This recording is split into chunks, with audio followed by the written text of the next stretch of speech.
The gavel struck the wooden block so hard that the sound cracked through the courtroom like a gunshot, and every soul inside Harlan County's modest courthouse flinched in unison. Every soul, that is, except for Sheriff Noah Brenner, who stood with his back straight and his jaw set like iron, his silver star catching the pale morning light that filtered through the single grimy window above the judge's bench. He was not looking at Judge Aldous Hatch. He was not looking at the rows of townspeople crammed shoulder to shoulder on the rough pine benches. He was looking at Delia Redmond.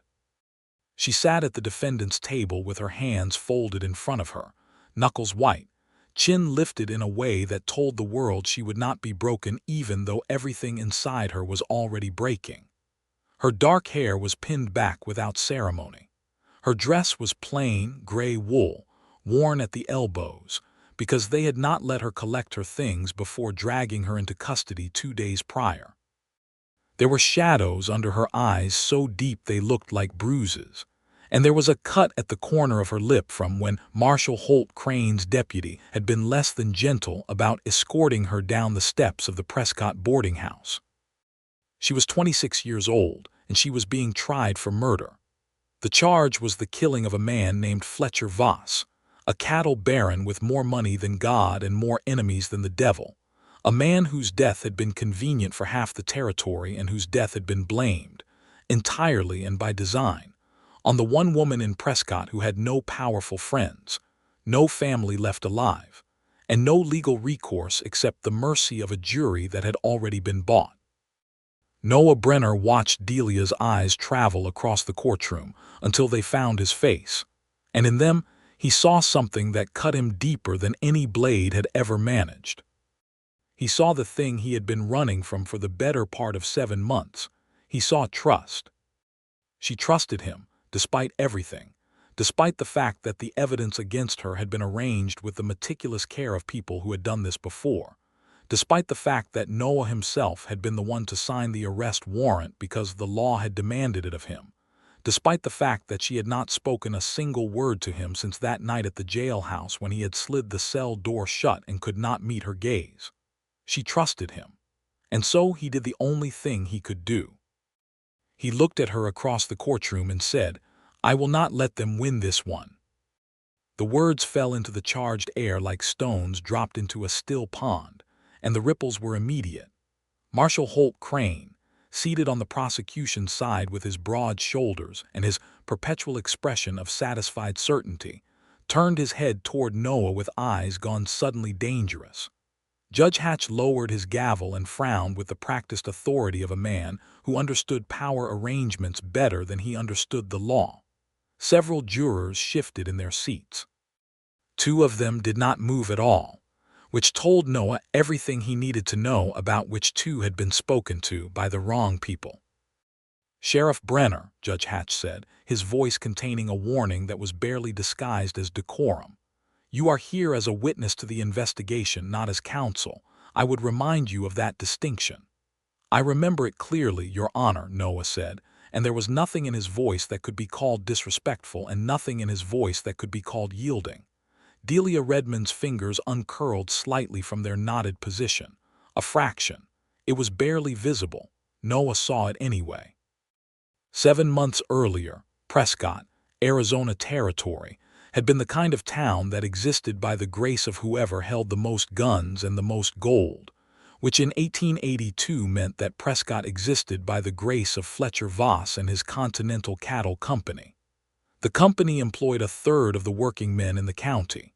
Its supply contracts kept 2 saloons, 1 grain merchant, and a hardware operation solvent. Fletcher Voss had arrived in the territory 8 years prior with Eastern capital and Western ambitions, and he had built his empire the way most empires in the territory were built, by being harder and colder and less sentimental than the men around him. Noah Brenner had arrived in Prescott 14 months before Delia did, and he had taken the position of sheriff in a county where the previous sheriff had resigned after what the official record politely called a dispute with the Continental Cattle Company. Noah had come from the New Mexico Territory, where he had earned a reputation as a man who did not negotiate with injustice and did not participate in it either, which made him simultaneously respected and inconvenient, a combination that followed him like a shadow. He was 31 years old. He had brown hair that the sun had begun to streak with lighter threads, and eyes the color of the high desert sky in the late afternoon, a particular shade of blue-gray that people tended to remember. He was lean in the way of a man who had spent a great deal of time working rather than sitting, and he wore his badge with the specific kind of quiet authority that did not require him to announce it.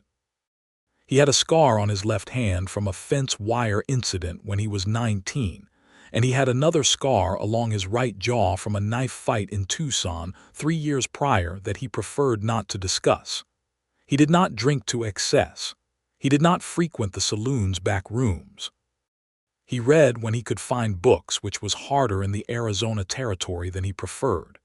He was, by the reckoning of most people who observed him, the loneliest man in Harlan County, and by his own reckoning he had earned that designation and intended to keep it. He had not planned to fall in love.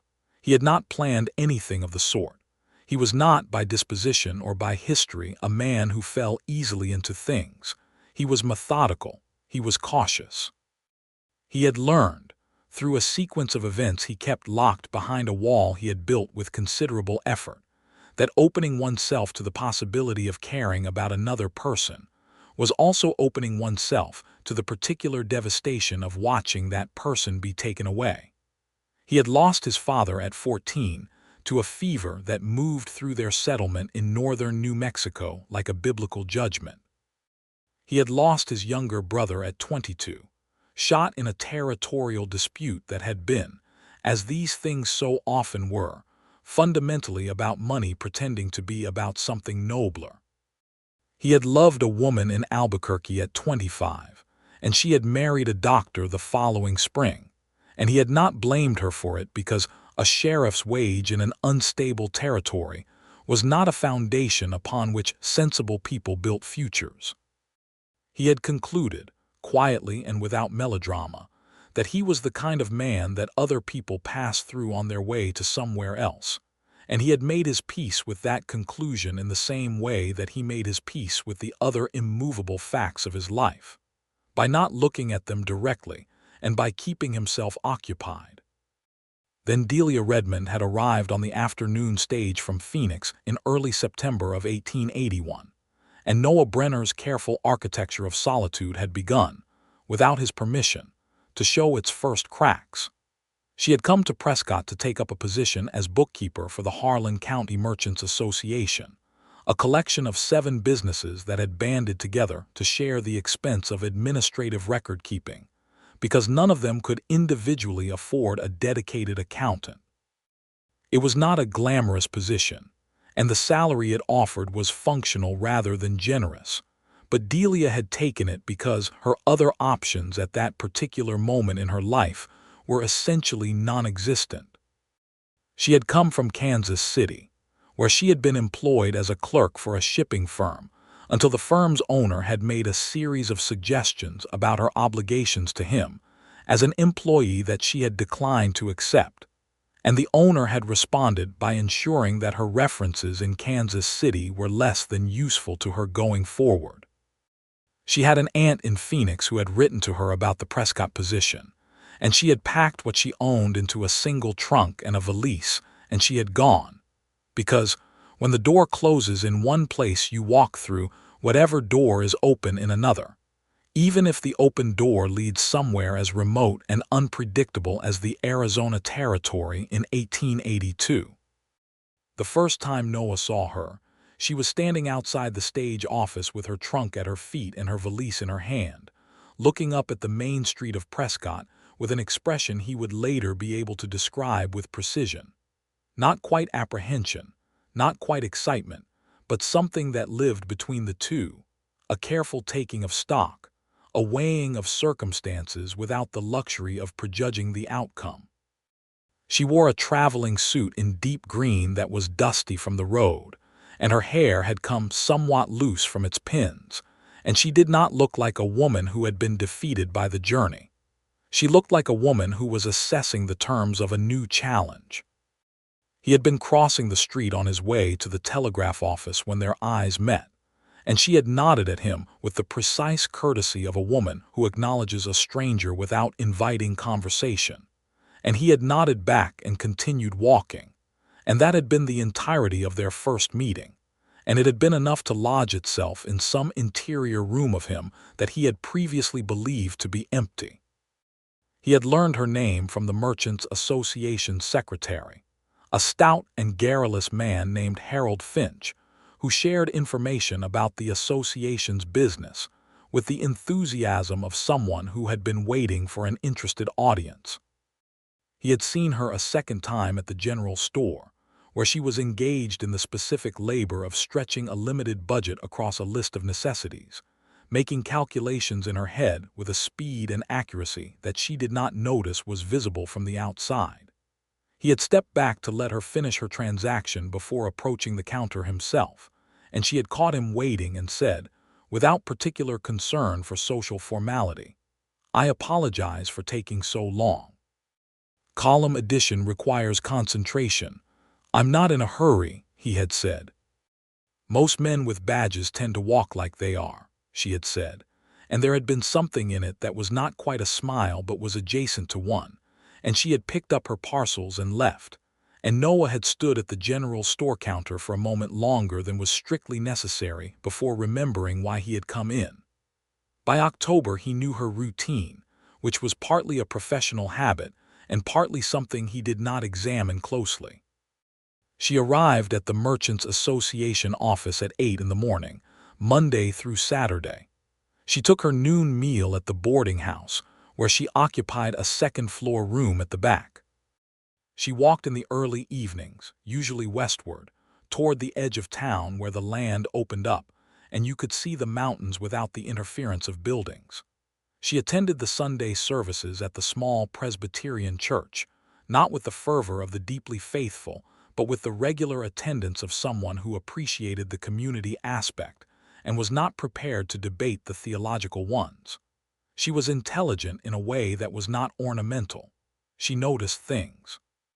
She asked questions that cut directly to the relevant point, without ornamentation or apology. She did not pretend to understand things she did not understand, and she did not pretend to fail to understand things she understood perfectly well. In a town where women were expected to occupy a fairly narrow range of conversational territory, this made her simultaneously unusual and somewhat refreshing, depending on who was doing the observing. Fletcher Voss had been doing his own observing since approximately a week after her arrival. Noah had noticed Voss noticing her, and the noticing had created a cold, specific discomfort in his chest that he recognized as concern and filed under professional vigilance, which was not entirely dishonest, but was not entirely complete either. Fletcher Voss was 51 years old, twice widowed, and possessed of the kind of confidence that enormous wealth and unchecked authority produce in certain men, an absolute certainty that the world's resources, including its people, were available to him on request. His first wife had died of consumption. His second wife had died of something that the doctor in the county had recorded as heart failure, but that certain people in Prescott discussed in quieter tones and with more complicated implications. Voss had sent flowers to Delia's boarding house. She had thanked him politely and declined dinner. He had sent more flowers. She had declined again. He had arranged for Harold Finch to mention to the Merchants' Association members that certain business relationships might benefit from being reconsidered if the association's bookkeeper proved to be less than cooperative with prominent members of the community. This was a threat so thinly wrapped in implication that it barely qualified as indirect, and it had reached Delia through Harold Finch's nervously sweating recounting of a conversation he had had with Voss's foreman, a man named Pete Garland, who delivered messages for his employer with the mechanical efficiency of someone who has separated his labor from his conscience. Delia had told Harold Finch that she would be maintaining her professional arrangements without reference to Mr. Voss's personal preferences, and if Mr. Voss found that position inconvenient, she would be available to discuss the matter with any parties who wished to do so through the appropriate channels, meaning the law, meaning Noah. She had come to his office the following Thursday morning. It had been the first time they had spoken at length, and it had lasted nearly an hour, and at the end of it Noah had understood, with a clarity that he found simultaneously bracing and deeply inconvenient, that he was in a significant amount of trouble where Delia Redmond was concerned. She sat in the chair across from his desk with the particular posture of someone who has learned that the world does not automatically extend comfort and has therefore learned to create it from their own spine, and she laid out the situation with precision and without exaggeration. She was not panicking. She was not performing distress.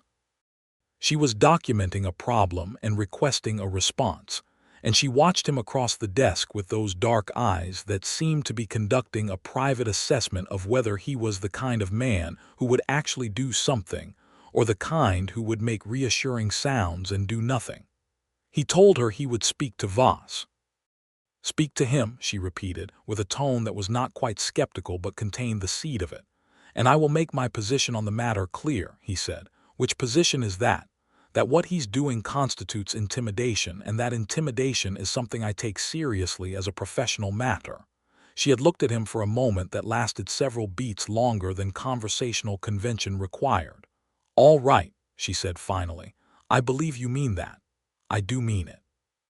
"Good," she said, and stood, and offered her hand, and he had shaken it, and noticed that her grip was firm and direct, and that his hand was warmer when she released it than it had been before, and he had sat back down at his desk after she left and spent considerably longer than was productive staring at the middle distance. He had spoken to Voss. It had not gone well, in the sense that Voss had listened to him with the patience of a man who found the constraints of law mildly amusing, and had said, in essence, that he had no idea what Noah was referring to and that he hoped the sheriff was enjoying his position in Harlan County, a statement that was constructed like a compliment and delivered like a warning. Noah had come away from the meeting with a clearer picture of the battlefield. Voss was not going to back down. Voss had Judge Hatch in his pocket, a fact that was not entirely proven, but was extensively implied by the pattern of rulings that had come out of the Harlan County Courthouse over the past 5 years. Voss had Marshal Holt Crane, whose jurisdiction technically superseded Noah's on territorial matters, wrapped in a relationship of mutual benefit that had been built over years and was not going to yield to a county sheriff's objections. And Voss had, in the specific case of Delia Redmond, a motivation that went beyond ordinary commercial interest. Something about her refusal had gotten under his skin in a way that made him more dangerous rather than less. Noah had begun, in the weeks that followed, to keep a closer eye on Delia's comings and goings. He told himself this was professional caution. He told himself it was the responsibility of his office to protect vulnerable people in his county from credible threats. Both of these things were true, and neither of them was the complete picture. He began to find reasons to be in the vicinity of the Merchants Association office in the mid-morning and along the Western Road in the early evenings. He began to find reasons to stop and speak with her, and she began to stop and speak with him, and their conversations were never frivolous. They were about the town and the law and the books she was reading and the cases he had worked, and the way the territory was changing, and the way it was failing to change. And they were, without announcing themselves as such, the most honest conversations he had had with another person in longer than he could easily calculate. She told him about Kansas City. She did not tell him all of it at once, and she did not lead with it, but over several weeks the shape of what had happened there came through in pieces that she offered without self-pity, but with a directness that told him she had decided to trust him with it, and that the decision had been made deliberately. He understood, listening to her, that she had been wronged in a way that had cost her considerably, and that she had rebuilt herself afterward not by pretending it had not happened, but by carrying it forward as information rather than wound. He told her about his brother. He had not planned to.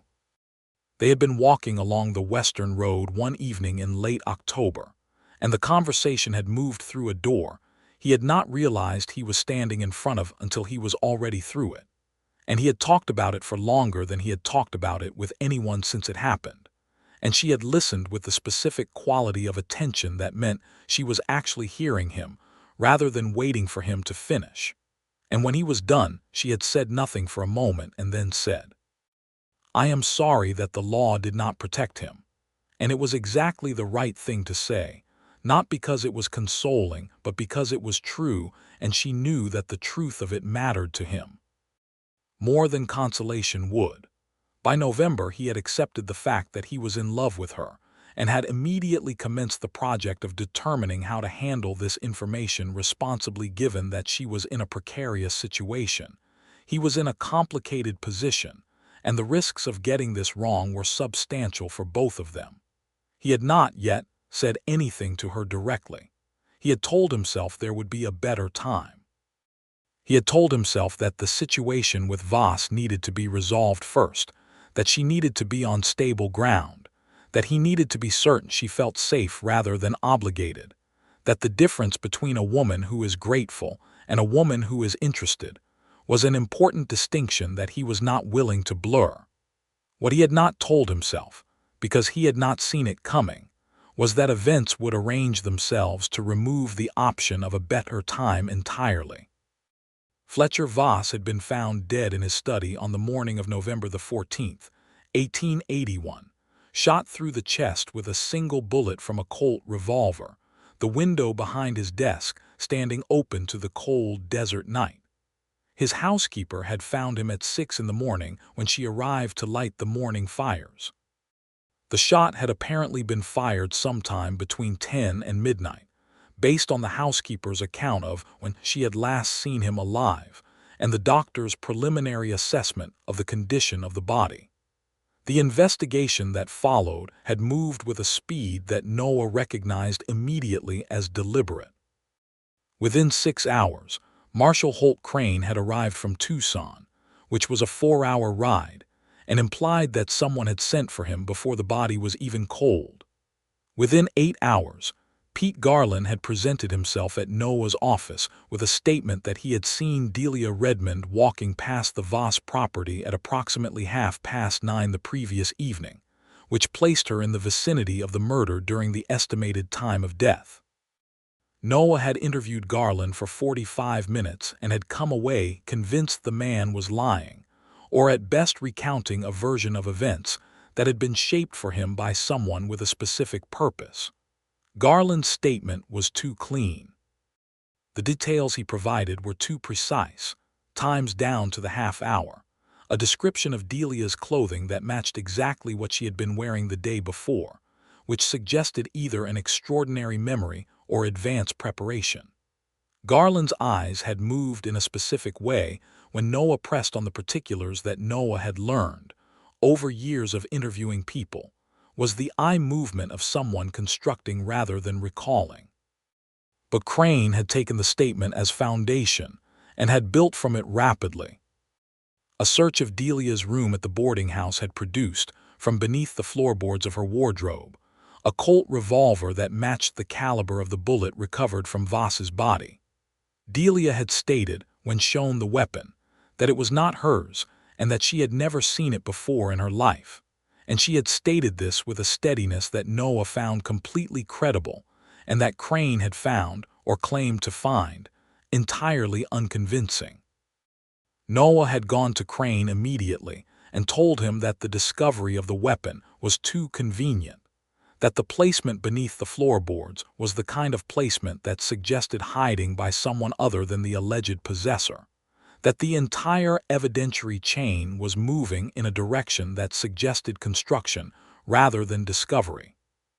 Crane had listened to him with a patience that was indistinguishable from condescension, and had said that a grieving community required justice, and that the evidence in the case was clear, and that if Noah had concerns about the investigation, he was welcome to document them through the appropriate territorial channels.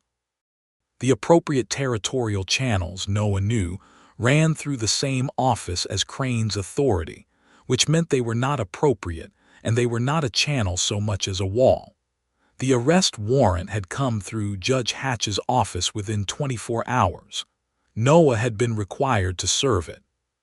He had gone to the boarding house where Delia was waiting, because she had understood by that point that the weight of the machinery being deployed against her was significant, and she had looked at him with those dark eyes and said, very quietly, "They are going to convict me."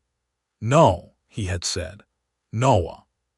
It was the first time she had used his name without the formality of his title, and it had moved through him like current through wire. "I know how this works. I have seen how this works." "So have I," he had said. "Come with me." She had walked beside him to the jail with her head up and her hands calm, and he had hated every step of it with a ferocity he had not expected. He had processed her into custody with the precision of a man who understood that every procedural detail might matter later. He had ensured she had proper food, and adequate warmth and access to paper and pen. He had gone to find her a lawyer, which in Harlan County was a more complicated task than it should have been, because the two lawyers in town had existing professional relationships with the Continental Cattle Company, and were not eager to strain those relationships on behalf of a penniless bookkeeper from Kansas City. He had sent a telegraph to Phoenix and then to Tucson, and from Tucson, after 3 days, had come a lawyer named Edward Whitmore who had a reputation for taking cases that other lawyers declined, and who had arrived on the stage with a leather case full of documents and the focused energy of someone who genuinely enjoyed a difficult situation. Whitmore had interviewed Delia for 3 hours. He had interviewed Noah the following morning. He had told Noah, at the end of their conversation, that the evidentiary case was weak in technical terms but formidable in contextual ones, meaning that the gun's placement was questionable, and Garland's testimony was demonstrably motivated, but that the jury would be composed of men from Harlan County, men who had financial relationships with the Continental Cattle Company, men whose world would be reshaped by the death of its principal, and men who might very reasonably conclude that the most convenient resolution to the situation was the one being presented to them. "Who benefits from Voss's death?" Whitmore had asked. Noah had thought about this for some time before answering. "His estate goes to his nephew in Philadelphia. His business holdings transfer to his foreman, Pete Garland, and to the company's Eastern investors. The Continental Cattle Company continues. The specific individuals who would benefit from the company continuing without Voss are the ones who had begun to have conflicts with him about the direction of the business." "What kind of conflicts?"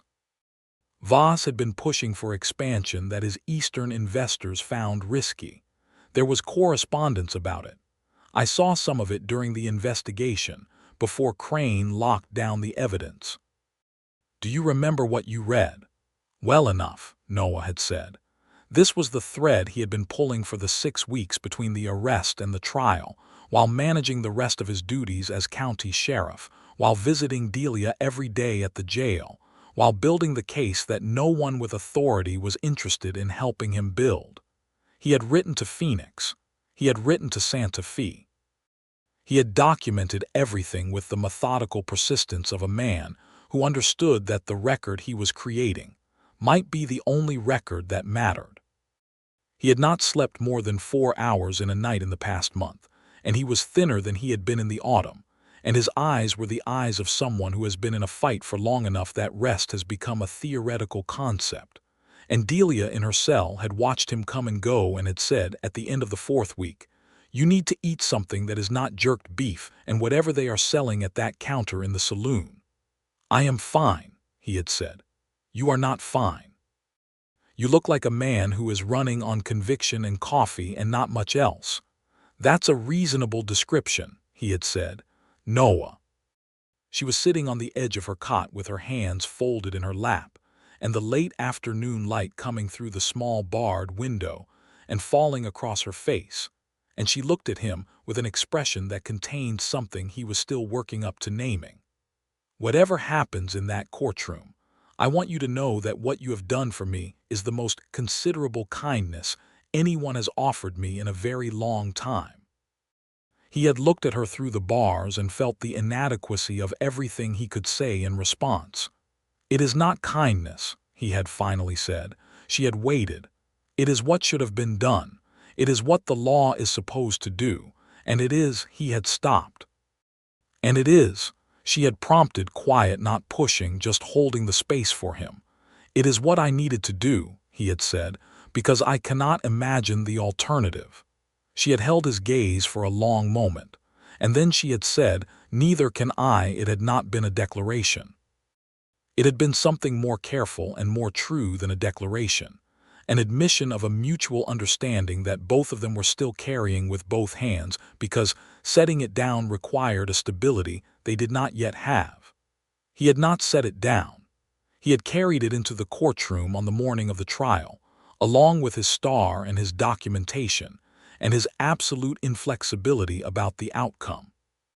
Now, with the echo of his words still in the air, "I will not let them win this one." Noah turned to face Judge Hatch fully and said, "Your Honor, before we proceed further, I would like to request that the court receive new evidence that has come into my possession in the past 48 hours. The courtroom erupted into the specific kind of noise that was not quite chaos but was its antechamber. Crane was on his feet. The investigation is closed. The evidence has been presented. Whatever the sheriff has been doing in the past 48 hours, investigating," Noah said calmly, "which is my job." "This is highly irregular," Judge Hatch said, but there was something in his face, a flicker of something, uncertainty, calculation, the reassessment of a man who had built his position on the assumption that the weights on each side of the scale were fixed, and was now discovering that one side had changed. Edward Whitmore was on his feet as well, and his voice was measured and precise. "Your Honor, the defense would very much like the opportunity to present this evidence. The prosecution's case rests substantially on the testimony of a single witness, and a piece of physical evidence whose chain of custody is, at minimum, questionable. If the sheriff has information that bears on either of those elements, the court has an obligation to hear it."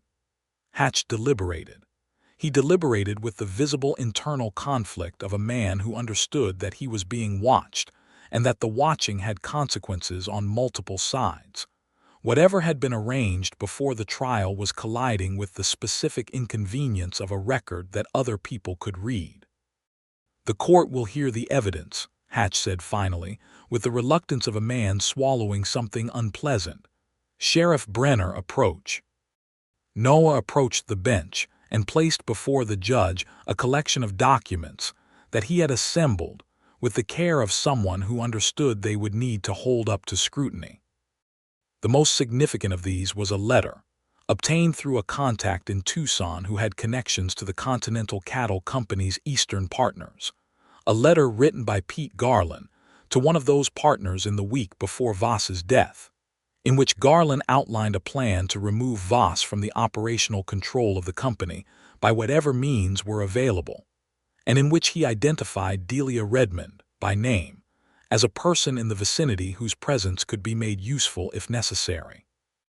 The second document was a sworn affidavit from the owner of the hardware store on Prescott's Main Street, a man named Clarence Webb, who had been present when Garland purchased a Colt revolver matching the description of the murder weapon 3 days before the killing, a purchase that Garland had not disclosed in his statement to the marshal.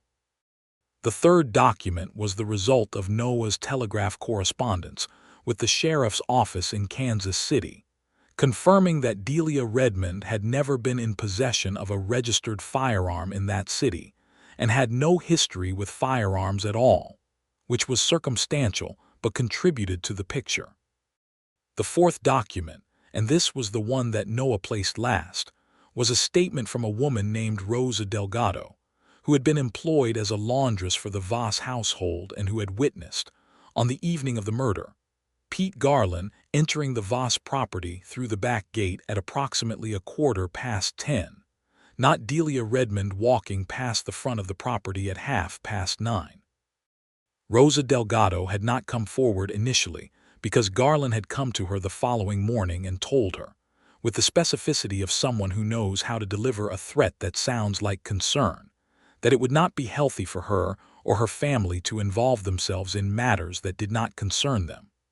Rosa had come to Noah 3 days before the trial, at a moment when she had concluded that watching an innocent woman hang was something she was not able to live with, regardless of the cost. She had come to him at night, through the back entrance to his office, and she had told him what she had seen, and he had documented it and had the statement witnessed by 2 people whose integrity was beyond question, and he had spent the intervening 3 days ensuring that Rosa and her children were moved to a location that Garland could not easily identify. The courtroom received the evidence with the specific quality of silence that follows a detonation. Crane was very still, the stillness of a man calculating damage and options simultaneously. Several jurors were looking at the documents being passed through the court with expressions that had shifted considerably from where they had been at the opening of the session. 2 jurors, the ones who had not shifted during Noah's declaration, were looking at Crane with expressions that were harder to read. Judge Hatch took a long time reading. He read with the care of a man who was reading not just the content but the implications. The implications were clear. The affidavit from Rosa Delgado placed Garland at the scene. The letter from Garland to the Eastern investors placed the conspiracy. The hardware store receipt placed the weapon's provenance outside Delia's possession entirely. The case against Delia Redmond was not merely weakened.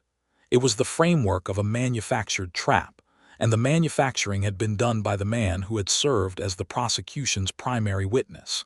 It took the rest of the morning session. Whitmore argued with the controlled energy of a man who had been in rooms like this before and knew exactly how much pressure to apply and where. Crane argued with the energy of a man who was losing and knew it but could not afford to show it.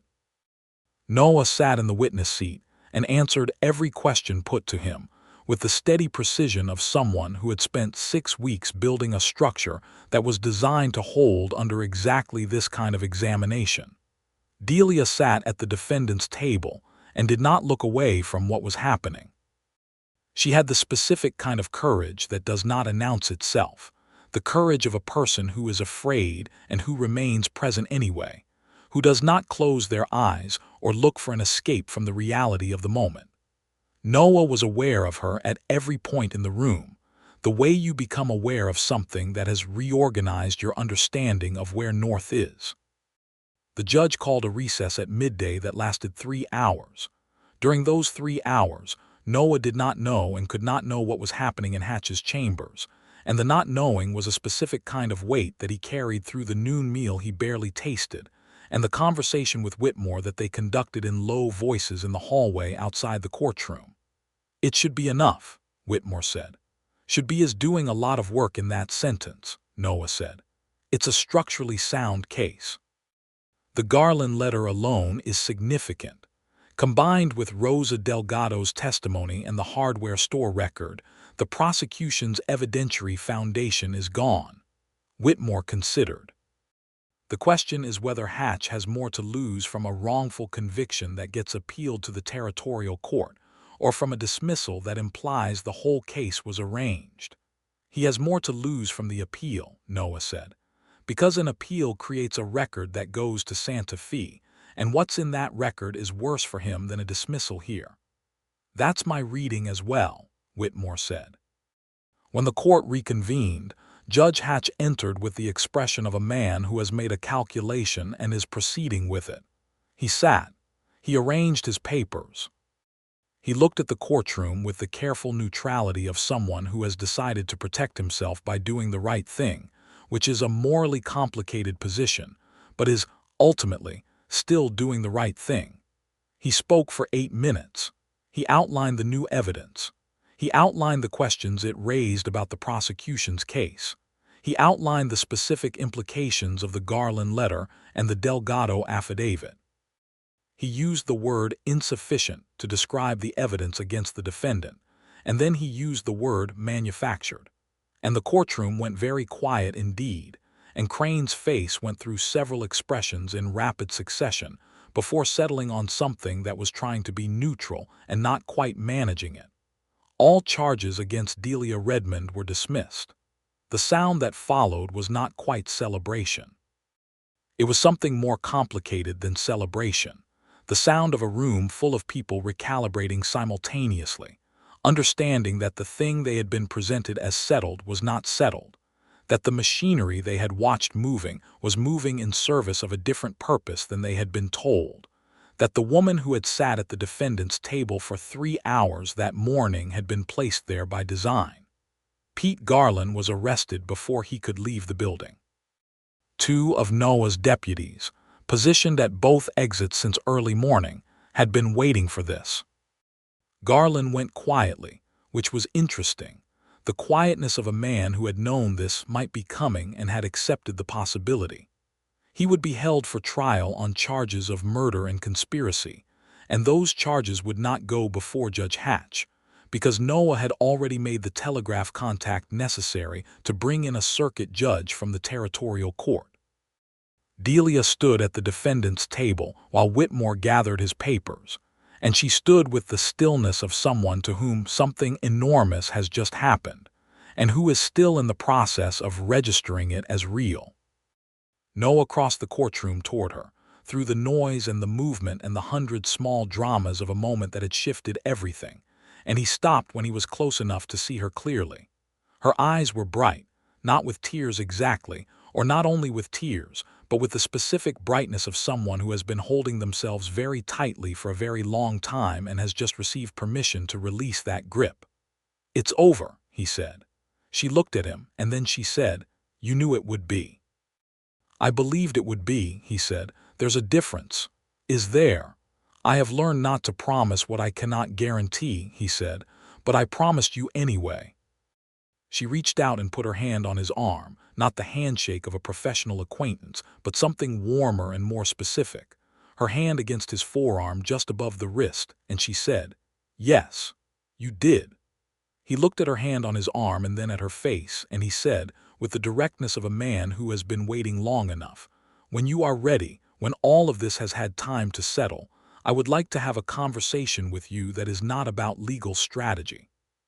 She held his gaze for a moment, and the brightness in her eyes shifted into something else, something quieter and more deliberately offered. "When I am ready," she said, "I believe I would like that." They were in the street outside the courthouse when Whitmore shook both their hands and congratulated them with the professional satisfaction of a man who likes winning. And then he went to see about his return stage to Tucson, and Noah and Delia were standing in the pale winter sunlight of December in the Arizona territory, and the town was moving around them, and there was still considerable official business to attend to and paperwork to file and processes to initiate. And none of that stopped Noah from noticing that they were standing closer together than the formal distance of law and client required. "I need to go back to the office," he said. "I know," she said. "And you should go to the boarding house and rest. You have not been sleeping." "How would you know that?" "Because I have been visiting the jail every day for 6 weeks, and you have looked like someone who is not sleeping." "You looked like someone who was not sleeping either," she said. "I was not," he admitted. She looked at him with those dark eyes in the winter light and said, "Go file your paperwork, Sheriff Brenner." "I will," he said. And then, because he was a man who had learned the cost of leaving things unsaid too long, he added, "I am glad you are all right." "I know," she said softly, and it was not a small thing, the saying of it. "I know you are." He walked back to his office in the cold December air and sat down at his desk and looked at the stack of paperwork in front of him and experienced, for the first time in 6 weeks, the specific lightness of a problem that has been solved. Not all problems, and not permanently, and not without cost, but this one, the one that had mattered most, had been solved. Delia Redmond was free. Pete Garland was in custody. The machinery that had been assembled to destroy her had been disassembled in a county courtroom, one piece at a time, by a combination of a Tucson lawyer, a courageous laundress, a hardware store owner's receipt, and a solitary sheriff who had chosen, somewhere in the space between October and December, to stake everything on the proposition that the law meant something when you made it mean something. He wrote the reports. He filed the documentation. He sent the necessary telegraphs. He ate a meal that was warmer and more complete than what he had been subsisting on, because Delia had been right about the jerked beef. He slept for 7 hours, which was more sleep than he had had in a single night in a month, and he woke up in the gray pre-dawn with a clarity that had been absent for a long time. He did not go to her immediately. He understood that she needed space to reconstruct herself after the weeks of confinement and fear, and the sustained pressure of a system that had been pointed at her. He understood that she needed to return to her room at the boarding house and have a bath and sleep in a real bed, and move through ordinary days without a cell around her. He gave her a week, which was difficult in the specific way that patience is difficult when you know what you want, and you are choosing not to reach for it yet. On the 7th day, he went to the Merchants Association office at 10 in the morning and knocked on the door, and Harold Finch opened it and looked at Noah with the expression of a man who is guilty about his role in several recent events and is uncertain how to comport himself in the presence of someone who knows about those events. "Is Miss Redmond in?" Noah asked. She was in. She came out from behind the partition that divided the main office from the bookkeeping space, and she was wearing a blue dress he had not seen before, and her hair was properly pinned, and she looked like herself in a way that the gray wool dress and the shadows under her eyes at the trial had not quite managed. "Sheriff Brenner," she said. "Miss Redmond," he said. "Do you have a few minutes?" She had a few minutes. She told Harold she was stepping out and retrieved her coat, and they walked out into the December street together, and Noah said, "I told you that I wanted to have a conversation that was not about legal strategy." "You did," she said. "This is that conversation." She looked sideways at him as they walked, and there was something in her expression that was composed and warm at the same time. "Then have it," she said. He had planned what he intended to say. He had spent, if he was honest, a great deal of time planning it. But what came out when he opened his mouth was less planned and more true than anything he had rehearsed, because she was walking beside him in the winter sunlight, and he was entirely certain about what he felt and less certain about how to arrange it into language that was adequate. "I have been alone for a very long time," he said. "Not by accident exactly, more by design. I built a life that was self-sufficient because self-sufficiency felt safer than the alternative." She was listening. She walked without rushing him. "And then you arrived in September," he said, "and I tried to be professional about it, and I tried to be careful about it, and I told myself there was a better time, and then the better time was taken away, and I'm standing here now having run out of reasons to wait." She stopped walking. He stopped too. They were at the edge of the main street where it curved toward the western road, the road she had walked in the evenings through the autumn, and the mountains were visible in the distance, blue-gray and clear in the winter air. "I love you," he said. "I have known it for some time. I am telling you now because I have decided that the cost of not telling you is higher than I am willing to pay." She looked at him with those dark eyes in the winter light, and what was in her face was not surprise. What was in her face was something that had been there for a while and was finally being released from its careful containment. "Noah," she said, "I came to your office in October to report a problem, and I walked out thinking about you in a way that was considerably beyond professional. I have been thinking about you in that way since. I thought when they put me in that cell that perhaps the timing was entirely wrong and the moment had passed. And then you came in every day with your documentation and your coffee and your absolute refusal to accept the outcome they had designed, and I thought." She stopped. "What did you think?" he asked. "I thought that if I ever got out of that cell I was going to tell you that I love you too," she said. "So here I am, I love you too." He stood with the winter air moving past them and the mountains clear and close in the distance. And the word that came to him was not insufficient. The word that came to him was inevitable, that this was the thing that had been building since September in the specific and unstoppable way that real things build, without announcement, without drama, simply by being true. He reached out and took her hand, and she let him, and her fingers closed around his with the same directness with which she did everything.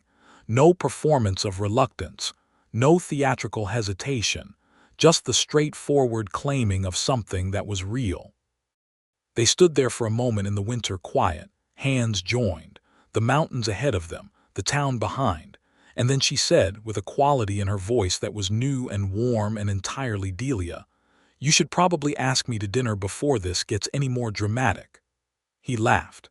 It was a real laugh, not the polite variety he deployed in professional settings, but the kind that comes from a place that has been closed for a while and opens suddenly when it finds the right key. "Miss Redmond," he said, "will you have dinner with me tonight?" "I will," she said. They had dinner at Mrs. Haggerty's establishment, which was not technically a restaurant, but operated as one in the way that several enterprises in frontier towns operated in categories that did not quite fit existing labels. Mrs. Haggerty served roasted chicken and corn bread and apple preserves, and the table was in a small back room that was private enough for conversation without being covert. And Delia wore the blue dress, and Noah had pressed his jacket and combed his hair with more attention than he typically applied to these details. And they talked for 3 hours about everything that was not the law and the trial and the past month and a half, which meant they talked about everything else. Her childhood in Missouri before Kansas City, her mother who had taught her arithmetic and had told her that numbers were the most honest language in the world. His years in New Mexico, the way the land there was different from Arizona, redder and flatter, and how he had come to prefer the high desert because the mountains were never far. Her conviction that the territories needed better schools, and that this was not a controversial position but a practical one. His conviction that the law was only as useful as the people who enforced it, and that this was the most honest argument he had ever made for why the position of sheriff in a county with limited resources was actually worth doing. They talked until Mrs. Haggerty came to tell them, with the apologetic but firm demeanor of a woman who had morning bread to start, that she needed to close for the evening. He walked her back to the boarding house in the dark, and at the door she turned to face him, and he said, "This was the best evening I have had in a very long time." "Yes," she said, "it was." He kissed her then. Carefully, with the consideration of a man who wants to be certain, and she kissed him back with the directness with which she did everything. And it was the kind of kiss that has no performance in it, only the real thing. Christmas came to Prescott with a dusting of snow that was unusual enough to cause comment and beautiful enough to cause quiet. Noah and Delia had been spending evenings together for 3 weeks, at Mrs. Haggerty's and on walks and in Noah's office, where she had taken to keeping him company in the evenings while he worked, reading at the corner of his desk with one of the books he had managed to acquire, which she worked through with the focused pleasure of someone who loves reading and has been given access to more books than usual. She had returned fully to her work at the Merchants Association. The association's members, for whom the trial had been a clarifying experience about several things including the nature of power arrangements in their community, had offered her a modest increase in her wages and a considerable amount of sheepish goodwill. Harold Finch had apologized to her for his role in conveying Voss's threats, an apology she had received with the particular grace of a woman who understands that ordinary people in impossible positions sometimes make choices they later regret, and that the accounting for those choices belongs to the individual conscience rather than to her. Pete Garland's trial was held in February, before a circuit judge from the territorial court, and it went considerably less smoothly for the prosecution than Delia's trial had gone for them. Rosa Delgado testified with the specific courage of a woman who has decided that what is right is more important than what is convenient, and she was believed, because she was credible and specific, and the pattern of evidence supported her account at every point. The letter to the Eastern investors was admitted and read aloud, and it was as damning in the circuit courtroom as it had been in the county one. The hardware store receipt was admitted. The caliber match was established. Garland's conviction on charges of murder in the first degree was delivered by the jury after 4 hours of deliberation. The Eastern investors, whose complicity in the plan was implied by the letter if not fully documented, withdrew from Harlan County interests and reorganized under a different structure, which meant that the Continental Cattle Company's stranglehold on the local economy loosened considerably over the following year, which was not a small thing for the people whose livelihoods had been subject to that grip. Marshal Holt Crane was transferred to a different district by the territorial authority in March, which was not technically a punishment, but was understood by everyone in Harlan County as one. Judge Hatch retired at the end of the year, citing his health, and the position was filled by a man from Prescott's legal community whose record was, if not exemplary, at least genuinely mixed rather than consistently aligned with whoever held the most money. Noah noticed all of these changes with the satisfaction of someone who has pulled a thread and watched a larger unraveling occur, not with pleasure at others' misfortune, but with the specific satisfaction of someone who believes in accountability and has watched it function. He asked Delia to marry him in April. They were on the Western Road in the early evening, which had become their road in the way that certain places become associated with certain relationships, not because anything dramatic has happened there, but because ordinary happiness, repeated, makes a place sacred in its own quiet way. The evening light was turning the mountains gold and the desert floor in that particular way the territory managed in spring, and he had been carrying the question for a week, waiting for the moment that felt right, and the moment was this one, the two of them walking in the gold light with the mountains ahead, and he stopped and she stopped beside him and he turned to face her. "I want to build something that lasts," he said. "I want to build it with you. I am asking you to marry me, Delia." She looked at him for a moment, and the expression on her face was one he would remember with clarity for the rest of his life, not surprise, not overwhelm, but a kind of deep and settled recognition, the face of someone who has found the thing they were not certain they would find and is allowing themselves to believe that it is real. "Yes," she said. He pulled from his jacket pocket a ring that he had ordered from a jeweler in Phoenix, a simple gold band with a small garnet that was the color of deep red earth, and he put it on her finger there on the Western Road in the April light, and she looked at it and then at him, and she said, "It's beautiful." "You are beautiful," he said, with the straightforwardness of a man who has learned to say what is true, and she stepped into him and put her head against his shoulder, and he put his arms around her and held her in the spring evening, and the mountains were ahead of them, and the town was behind them, and the future was a thing neither of them could see clearly but that both of them, for the first time in a long time, were not afraid to approach. They were married in June at the Presbyterian Church, which was small but packed with every person in Prescott who had come to understand, over the preceding months, that what Noah and Delia represented was something more than a sheriff and his wife. They represented a version of the county that was possible, where the law meant something and ordinary people were protected by it rather than served up to it. And the people who filled that small church came not only to celebrate the marriage, but to acknowledge, in the way that frontier communities acknowledge things, without speeches or explicit declarations but through presence, that they were glad these two particular people were in Prescott.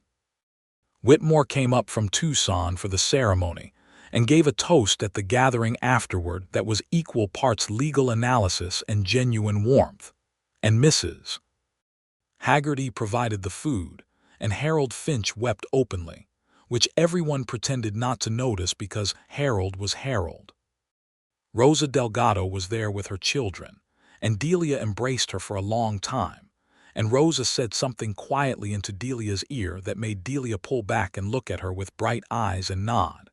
And Noah, watching from across the room, understood that this moment was one of the things that the whole preceding year had been building toward. Two women standing in a room together free, because one of them had chosen courage and the other had refused to let the machinery win. Noah and Delia settled into the house that Noah had occupied alone since coming to Prescott, which had been a functional space before, and became a home in the specific way that homes are made. Not by adding furniture, though some furniture was added, but by the presence of two lives moving through the same rooms with the specific intimacy of people who have chosen each other and mean it. She continued her work at the Merchants Association because she was good at it and she valued it, and because in 1882 in the Arizona Territory, the notion that a married woman's professional engagement was her own affair was not universally held, but was held firmly in the Brenner household. He continued as sheriff because the county needed the kind of sheriff he was, the kind who understood that the badge was not a decoration but a responsibility, and who applied that responsibility without reference to whoever held the most money. Their life together was not without difficulty. The territory was not an easy place, and the work was not easy work, and there were nights when he came home later than planned with the weight of difficult things on him. And she knew, by then, how to read his silences and how to meet them, with presence rather than questions, with a hand on his arm or a cup of coffee set beside him without ceremony, with the specific understanding that sometimes the most important thing is not to fix what is heavy, but to sit with someone while they carry it. And there were mornings when the grief from Kansas City surfaced in her in ways she did not always have words for, and he knew, by then, how to be present without pressing, how to offer the space for something to be real without requiring it to be resolved. And sometimes she talked about it, and sometimes she did not, and either was acceptable because he was not trying to complete her. He was trying to accompany her, and that was a different thing entirely. In October of 1882, a year almost exactly from the beginning of everything, Delia told him, on a Sunday morning with the autumn light coming through the bedroom window, that they were expecting a child. He sat with that information for a moment that was full of everything that moments like this contain, joy and fear and the weight of loving someone enough that their safety feels like the most important thing in the world, and then he looked at her and said, "Are you all right?" "I am better than all right," she said. "I am telling you on purpose because I am glad." He pulled her to him and held her in the autumn morning light, and the particular quality of that holding was the quality of a man who has been alone for a long time and has arrived somewhere that the word home means something it did not mean before, and the thing he felt in that moment was a fullness that he had not known was available to him. Their son was born in May of 1883, 7 pounds and furiously healthy, with his father's coloring and his mother's expression of intent assessment, which she pointed out and which he found, in retrospect, entirely accurate. They named him James Arthur Brenner, James for Noah's father and Arthur for Delia's grandfather, a quiet linking of their separate histories into a shared one. James was a child who was present in a room in the particular way that some children are present, filling it with his energy and his curiosity and his absolutely unapologetic noise. And he made both his parents laugh in ways that were different from how they had laughed before, less controlled and more frequent, and arising from a delight that was specifically his particular contribution to the world. Rosa Delgado's family remained close, and James grew up alongside Rosa's children with the easy familiarity of people whose parents have been through something together and emerged friends, which is a kind of friendship that goes deep and holds. Prescott itself was changing. The railroad was extending its reach toward the territory, and with it came more people and more commerce and more of the complicated negotiations between progress and the things progress tended to displace. Noah navigated these changes from his position with the same approach he applied to everything, methodically, honestly, without pretending that what was difficult was simple, and without abandoning the fundamental proposition that the law was worth more when it protected everyone rather than whoever paid most. Delia navigated them from hers, which expanded in 1884 when the Merchants Association offered her a formal partnership arrangement rather than a salaried position, a restructuring that was partly driven by the increasing complexity of the county's business environment and partly by the recognition, which had been building for 2 years, that her work had been valuable in ways the original arrangement did not reflect. She accepted the partnership with the straightforwardness of someone who had learned to negotiate her own worth without apology. Their second child came in the winter of 1885, a girl they named Clara Rose, and she was from the first moment the kind of person who observed the world with preternatural patience before acting on it, which her parents recognized as a trait that appeared in both of them in slightly different forms. James received his sister with the enthusiastic ownership of a 2-year-old and spent the first 6 months of her life monitoring her well-being with an intensity that was both touching and mildly exhausting. The years settled into the shape of a life that was full and complex and genuine. There were seasons of worry and seasons of peace and seasons when both were happening simultaneously, which is the nature of a life that is actually being lived rather than merely described. Noah's hair went grayer at the temples, and the lines around his eyes deepened in the way that years of squinting against western sun produce, and Delia's hair acquired a thread of silver at the crown that she wore without any particular concern, and they grew into each other the way people grow into things that fit, not by becoming the same, but by becoming more completely themselves in the presence of someone who appreciated what that looked like. They argued because they were both people with strong convictions and the willingness to voice them, and because their disagreements were generally about things worth disagreeing about, and they argued with the specific quality of two people who are secure in the underlying fact of each other, so that the argument was about the thing and not about the foundation. These arguments ended, as often as not, with one of them admitting a point they had not initially been ready to admit, and with the specific warmth of being known well enough that being wrong in front of someone is not frightening. In 1887, Noah received a formal commendation from the territorial government for his work on a case involving land fraud that had been affecting a number of Apache communities in the region, work he had done in partnership with a territorial agent named Marcus Lyle, who approached the case with the same conviction that law was supposed to mean something. The commendation was gratifying in the way that official recognition of a thing you believe in is gratifying, and Delia framed it and put it on the wall of his office, not because he would have done so himself, but because she thought it was worth seeing.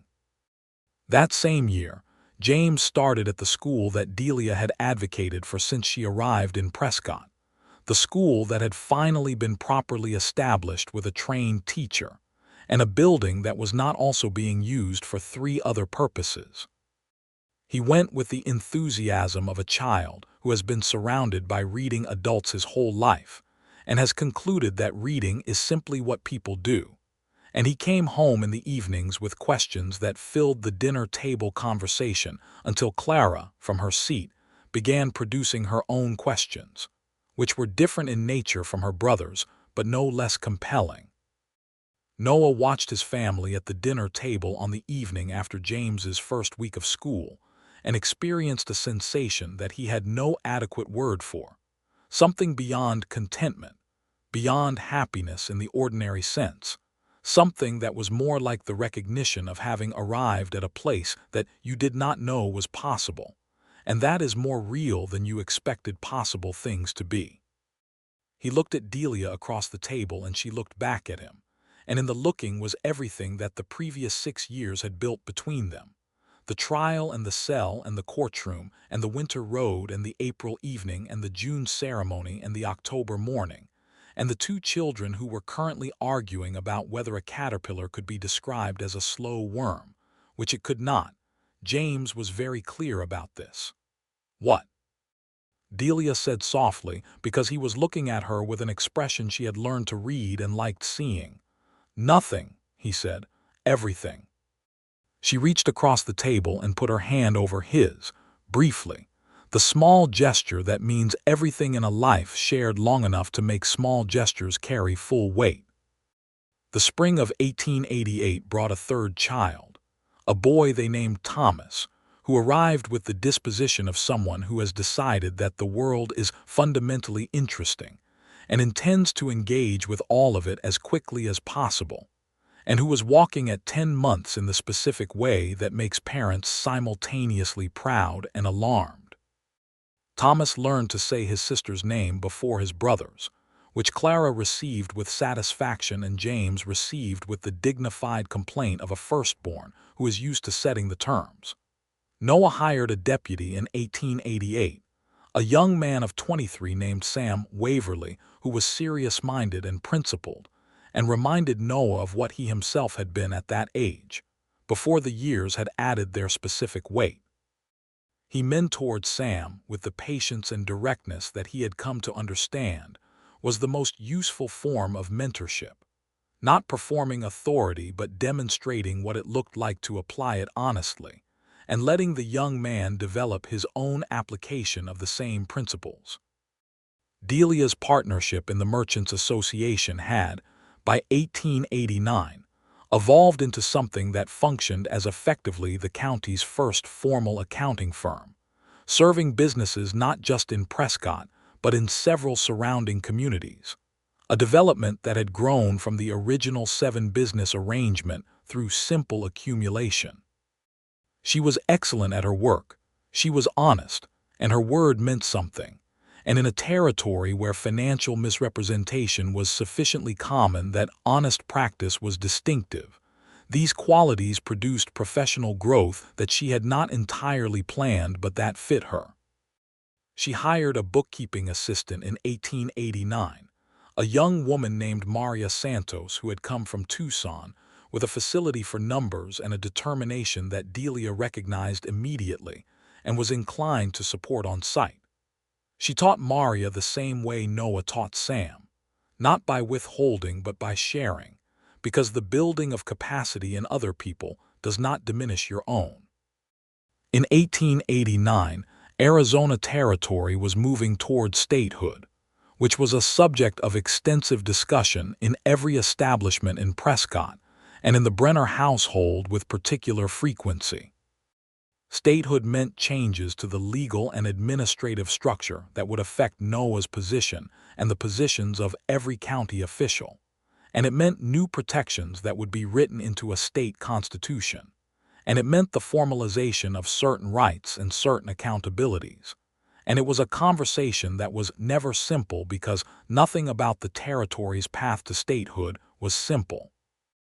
And the people who would be included in the protections, and the people who would be left out of them, were conversations that Noah had with Delia late in the evenings after the children were asleep, with the specificity of people who understand that the law shapes lives and that getting the law right matters. He served as county sheriff until 1891, when he chose not to seek reappointment, having determined that 10 years in the position was a tenure that had been complete, and that Sam Waverly was ready to carry the badge forward in the way it should be carried. The choice was not resignation from the community, but a recognition that his contribution to it could take different forms, and that the form of a lawyer who specialized in the kinds of cases he had spent his career working on, cases where the powerful leaned on the powerless through the mechanism of law itself, was a form that the territory genuinely needed. He studied law during the last 2 years of his tenure, with Whitmore in Tucson providing materials and guidance, and the occasional examination by letter that was rigorous enough to make Noah's evenings in the study genuinely challenging, and his mornings correspondingly sharper. He was admitted to the territorial bar in 1892, and he established a practice in Prescott that was, by design, oriented toward the people who could not easily afford legal representation, and toward the cases that other lawyers found unprofitable or inconvenient. It was not a lucrative practice. It was a necessary one, and Delia had known what it would look like before it existed, and had included it in their household calculations without drama, because she had always understood that the way he approached work was inseparable from who he was, and that who he was had been the entire reason she had fallen in love with him. Their life continued. James grew into a tall, serious young man who intended to be a doctor, which his mother thought was excellent, and his father thought was excellent, and which Clara thought was appropriate for a brother who had always been sure that he knew best about everything. Clara herself, at 14, was revealing the particular intelligence that had been visible since infancy, but that was now beginning to organize itself into specific interests. She was fascinated by language, and by the way language shaped understanding, and she read everything she could find and wrote in journals that she kept with the privacy appropriate to the private work of a person discovering their own mind.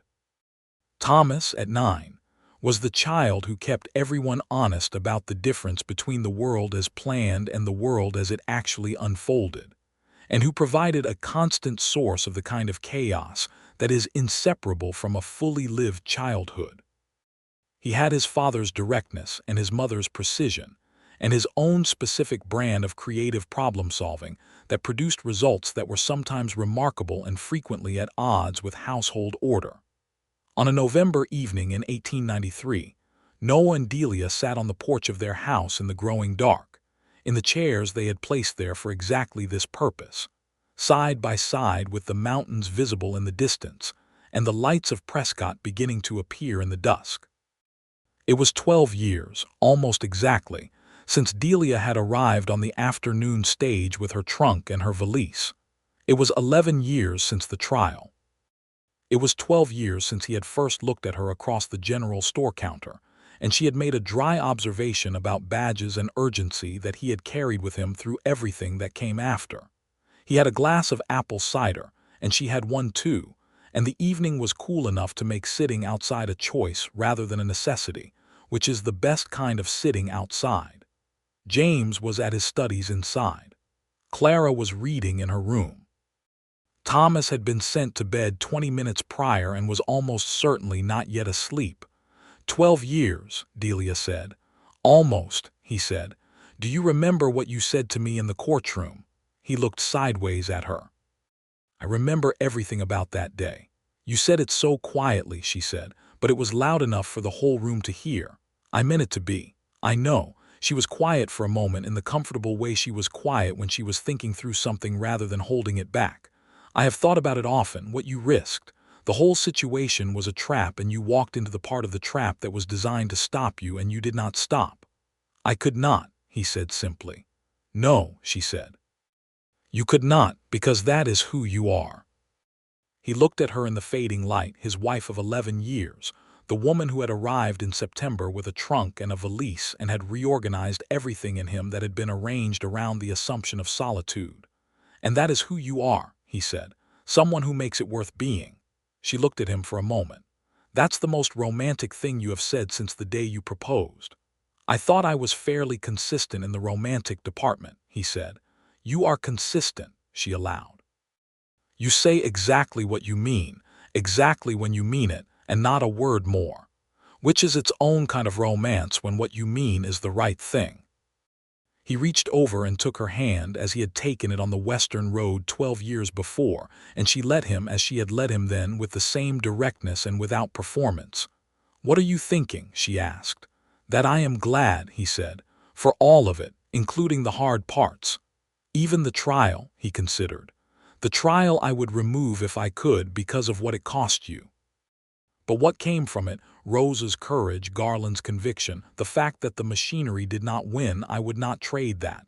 And us, she said. That came from it too in the sense that it clarified things. We would have found each other anyway, he said with certainty. Would we?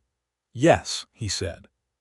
Because you were walking the Western Road in October, and I was the sheriff who happened to be on the same road, and it would have happened one way or another.